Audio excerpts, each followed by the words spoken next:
Hi and welcome to my review of the Nike Air Icarus Plus shoes.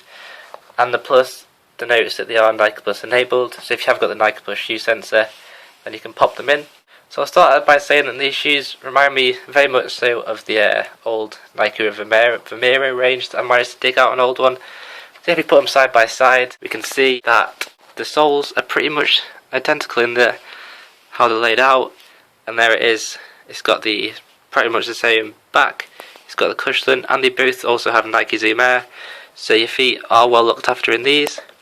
And it just shows that Nike's forever enhancing it. So this used to be one of the top range of the Nike shoes a few years ago, and as you can see, the Nike is moving it down to the lower regions price wise. So I'll start off by looking at the shoe. It's obviously got a Zoom Air base or Zoom Air sole to look after your foot, and then it's got Flywire on top.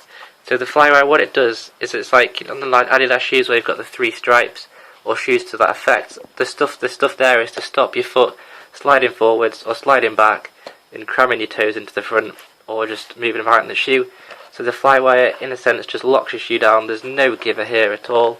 It's little plastic, as you can see, so there's not going to be any stretch there. It's just going to hold your foot in the shoe, and I have to say it does a very good job at this. So I'll just move around the shoe and talk through its features and what I found. There's not much information online, which I will say, but obviously if you're looking at this, you've seen the specifications, so I don't really have to go too much into that. I'm just going to say how it feels and what it's like to run in.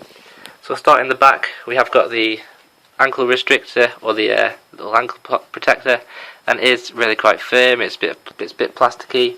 It's got a few reflective strips there, and it does a good job, because this used to, when you were first breaking your shoe in it really would dig into your ankle a bit on tight corners. So I like that about this. It's not too hard and it's not too soft. And then you've got a nice plush sockliner, Fitsole 2 inside it, and it keeps your foot, it feels nice and soft. And the tongue is very plush at the moment. These are quite new shoes. I've only run in them a few times, but the plushness is still there, which I always like, and which I've always genuinely stayed in Nike shoes, to be fair. And then moving around here, you've got the laces in a nice, I'd say, standard lace pattern, to be fair. They are quite well double knot them, and they're not going to come undone. And they also untie in the wet when they're really wet, which is also an added bonus. So then moving along, I've already talked about the Flywire. It does a great job, especially when you're sprinting. You can feel your foot held into the shoe, which helps you go a bit faster. And then moving down to the front, you've got a nice big round toe box. Some people say it's a bit big, but personally I quite like it. Obviously if you've got narrower feet, you might want to look at a different shoe. So moving around to the front, this thin, not very high plasticky membrane at the front, so if you are running in wet weather, avoid the puddles, or even better still, wait a bit till it stops raining, because these are, in a sense, summery shoes. They're not.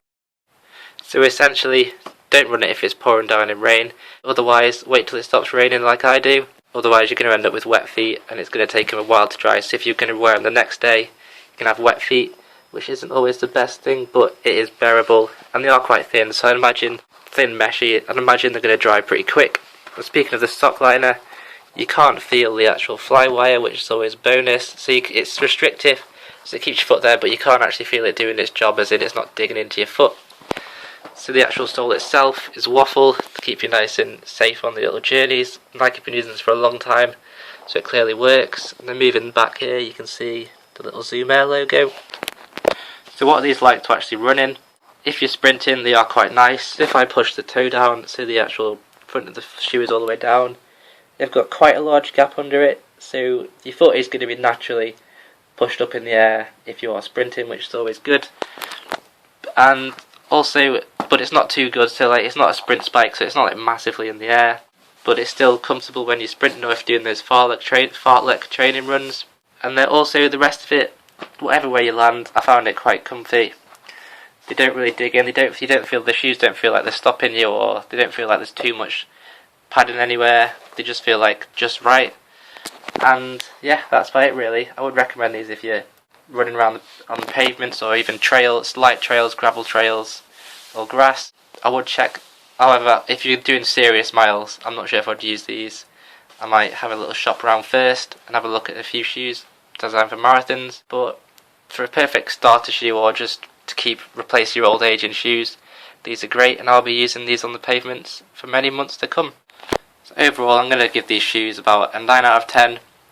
Not really many improvements I would think of off the top of my head, but I'm not sure of the actual cushioning for long distances, or if you do a lot of pounding the pavement. So I would look at the Nike Pegasus 28 range, which I believe these are based on, possibly even the Vomeros. Nike need to have more information about these on the internet, because I did a quick Google search and couldn't find anything official from Nike, or not even a little guide to how to use them.